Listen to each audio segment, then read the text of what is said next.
Welcome to another edition of Mingus on Tech. I'm Ken Mingus. We're looking at technology news, and what's in the news this month is the 15th anniversary of Apple's OS X operating system. I have a tendency to call it OS X. Mike's already corrected me and told me that it should be OS X.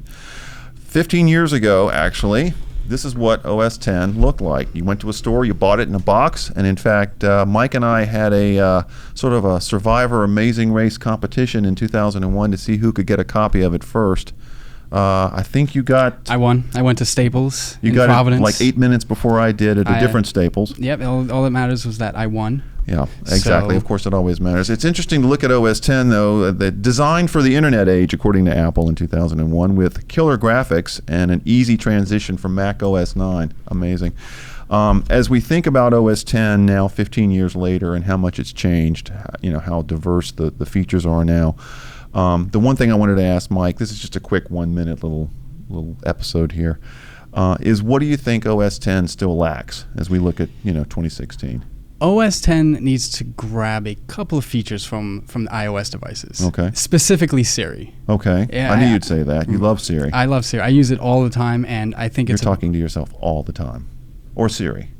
That's much more Go accurate. ahead. Sorry, I shouldn't interrupt. Go for it. And Siri. it's just that the capabilities needs to come to the desktop. It's been a few years, and I'm sure Apple's been working on it. I mean, this isn't a simple thing. I mean, yeah.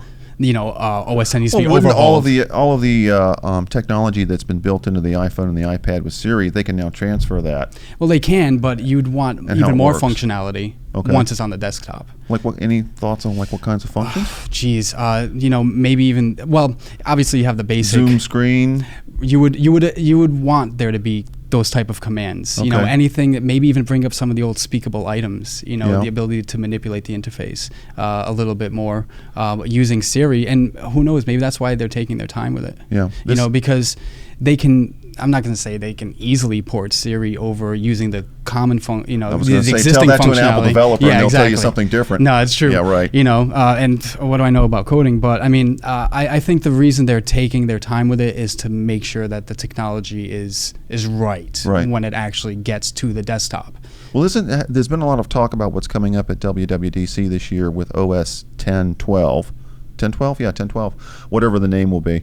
And I've seen a lot of speculation that they will include Siri, because I think they're seeing on the other side, the Windows side, a lot of voice recognition stuff is being rolled out, and they certainly want to at least keep up. Right, but I don't believe that Apple's schedule was really modified just because Microsoft now has Cortana, and Google has... What does Alexa? Google have? No, that's Google. No, Alexa is Amazon. Right. I mean, I'm not sure if it's impacted their schedule in any significant way, but or maybe they're all just getting to it at about the same time. Right. Yeah, Right. Okay. But again, Apple did have that first jump with Siri. Right. As a matter of fact, that kicked off. Everybody else. Right. And now Apple's late to the desktop party with Siri. So I'm wondering if they were, if they're just taking their time to make sure that it works.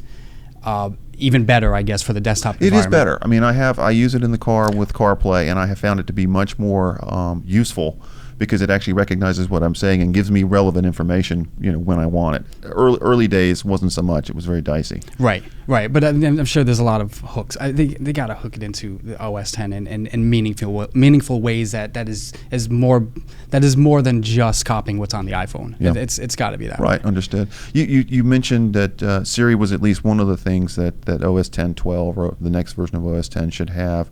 What was the other? Did you have another one in mind, or was Siri really it?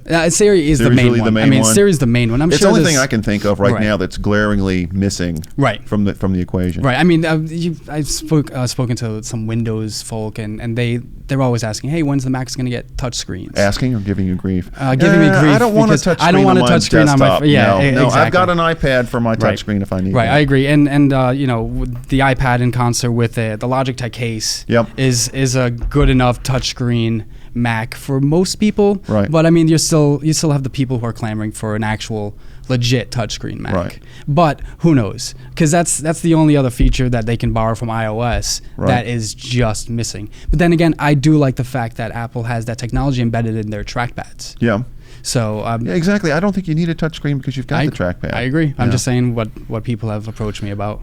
All right, so there you have it. If Mike and I were developing OS 10.12, we'd add Siri and consider touchscreens, but probably just focus on Siri. Right. I think that's, go ahead. Yeah, no, that's pretty much. I like the trackpads, maybe a little bit larger, but otherwise. While we're talking to Tim Cook, larger trackpads, please, Tim. Yeah, all my sources at Apple. I don't have Yeah, right, you and sources. your sources. Okay, on that note, I think we'll call it a day. That's a wrap.